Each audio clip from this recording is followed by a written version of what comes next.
So, I've been in a perpetual snowstorm for roughly around 3 to 4 days without power, on and off. So, this is fun. Hello, everybody. It is your host, me, Daya, and I get this question a lot here recently, but a lot of people know that I'm a fucking game developer, that I make games and I do game stuff. And, a lot of people actually want to get into this art field or this fucking workforce as it is, and, let me just simply tell you, it's not what you think it is. It is exactly not whatever the fuck you think it is. And in fact, being a game developer is the most strenuous, fucking aggravating work you will probably ever come across unless you work at a business job or work an actual physical job. And I apologize for the background noise. But pretty much, I'm gonna list to you every single reason why I fucking hate being a game developer and why you're definitely not gonna probably want to be one if you only want to be in it for the games. Let's get into it, shall we?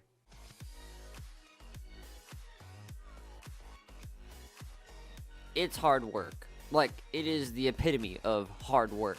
You're not gonna be sitting here like, making a video game? Oh, that shit's easy. I'm just gonna drop a character down, and I'm just gonna make the world around it. I'm just gonna make a story. I'm just gonna make everything.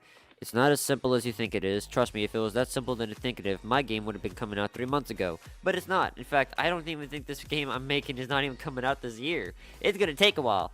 But it's basically super hard work. It's not just plopping everything down and calling it a fucking day. Yes, some game development studios or fucking game development software has that feature. We could just plop it down and call it a day.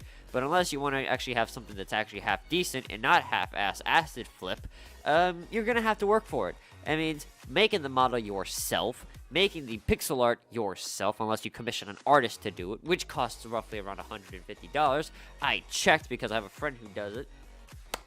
Then you have to code all the fucking movements because right now you have a fucking ragdoll. You don't have movements. So you have to maniaculously just fucking code all the single movements. And after a while it gets easy because it's the same fucking code every time. I'm pretty sure you can go on to fucking like not Grubhub. The fucking area where they post all their code and just copy and paste because that's literally coding is nowadays. But after a while, you now have the ability to move. Congratulations. Make the fucking terrain. Okay, you made the terrain in Blender, and it's moderately decent. It's not good, but it's moderately decent. Congratulations. Now you have to add every single thing like collision, lighting, literally everything. What's that? Monsters are in your game? Well, good luck with that, because now you have to make drop chances. It basically is just a whole bunch of bullshit, and for one person, it's definitely a whole lot of hard work. It takes a while, and most importantly, it's not as easy as you think it is, unless you're using something that makes it so butt-fuckingly easy that literally you could just make a game in under 2 seconds. It's just like that. No, it's not like it at all.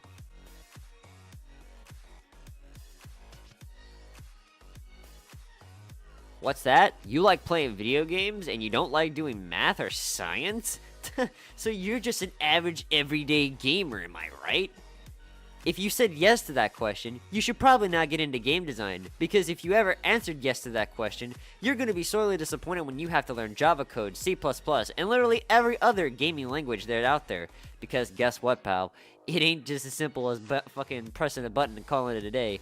No, you hope to God you like math, because that's literally all that Java and C++ is math. So, pretty much, don't get into game development if you like making games. Get into it because you like math and science. Because I'll tell you what, that's the only thing you're going to be seeing on a freaking black computer screen. I'll tell you what, you're definitely not going to be looking at video games the same way as you used to be. You're going to be looking at them like, oh wow, that video game? I'm just going to play a video game and call it a day. Oh no, that inner critic of yours is actually going to come out pretty fucking bigly. In fact, you're going to look at video games like, oh, I know how they did that. They did it pretty shittily. Oh, I know how they did that. Huh. That's kind of sad. Oh, this game is poorly coded. I could do better than that, which you probably could. And it's just like, wow. What the fuck even is this shit? You're going to be probably looking at every single game's like if statements, constants, variables, and literally switches, because that's literally all video games are just constant if statements and literal variables and switches. Because that's how shit gets done. Either that or you make a random number generator, best referred to as RNG, and literally just call it a fucking day. That's what most game developers do anyways.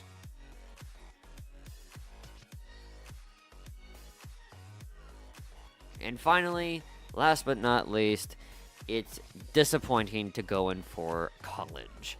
Just think about it. When you go into college, you're thinking, oh, I'm just going to get a degree, which a degree doesn't automatically land you a job. It literally is just saying, hey, you can get a better job, but good luck trying to get hired. But, see, if you go for game development in college, there's not a chance in hell that you might actually get one of those video games that you might actually like. As an example, those shitty knockoff games, that takes game development. Those shitty games, period, those take game development. And people got their degree to get on those projects. They didn't ask to be a part of Barbie's Adventure 6. No, they just needed work. It's a tiring job that barely gets you any pay anyways, so most people just stick with indie, which also doesn't get you paid.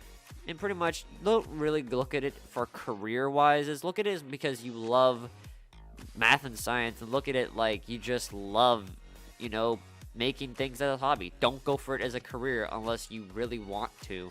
More or less keep it as a hobby. For me personally, it's sort of my career because I always loved doing game design, and you know, it's something to keep my brain occupied while I'm literally going insane. But anyways, I've been the Diamond Storm. You've been a lovely audience. Hopefully this doesn't ruin your dreams of becoming a game developer or game dev. But you know what, if you do ever want to become a game dev, I would recommend these 2 programs, or 3 let alone. I would recommend, if you want to get anything to like MMORPGs, I would recommend probably Unity or at least Unreal Engine 4. They are a little bit easy to use, and they actually give you tutorials. If you want to get more into something like pixel art or like pixel RPG like Undertale, you have 3 options: RPG Maker, Unity, and Game Maker Studios. Of course, Game Maker Studios and RPG Maker are both really fucking expensive, but Unity is free, so if you make your own sprites and do some stuff, you might actually get good at it someday.